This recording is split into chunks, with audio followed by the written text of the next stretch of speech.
17 বছরে ভারতের একমাত্র এজেন্ট ছিল শেখ হাসিনা। দীর্ঘ 17 বছরে বাংলাদেশকে একটি কারাগারে পরিণত করেছিল। স্বাস্থ্য ব্যবস্থাকে খেয়ে ফেলেছে।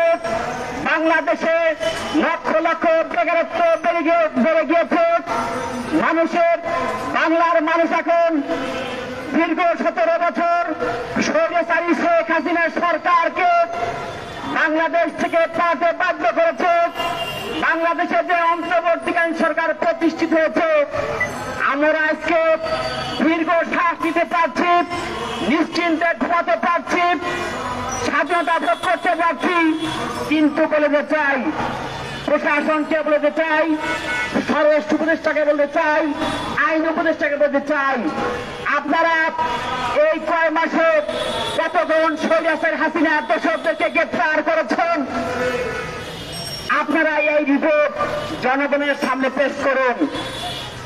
আজকের এই নাগরিক সমাবেশে বলতে চাই, আপনারা দীর্ঘ 17 বছরে রাষ্ট্রের বিভিন্ন স্নায়ু কেন্দ্রগুলোতে যেভাবে আপনাদের আধিপত্য বিস্তার করে বাংলাদেশকে কব্জা করে রেখেছিলেন, আজকে বাংলাদেশের মানুষ মুক্তি পেয়েছে। আজকে বাংলাদেশের কোন সিদ্ধান্ত, কোন চুক্তি পর্দার আড়ালে হতে দেওয়া যাবে না। আজকের এই সমাবেশ থেকে বলতে চাই, আমরা বাংলাদেশের মানুষ, বাংলাদেশের জনগণ নির্বাচনের জন্য উন্মুখ আছে। তারা নিজের প্রার্থীকে, নিজেদের পছন্দের প্রার্থীকে ভোট দিয়ে সরকার গঠন করবে। সেই সরকার বাংলাদেশের বেকারত্ব দূর করবে, স্বাস্থ্য ব্যবস্থাকে ফিরিয়ে আনবেন, শিক্ষা ব্যবস্থাকে ভেবে সাজাবেন এবং বাংলাদেশ সোনার বাংলাদেশ সুশৃঙ্খল একটি রাষ্ট্রের পরিণত হবে। বিশ্বের দরবারে বাংলাদেশ মাথা উঁচুকে থাকবে।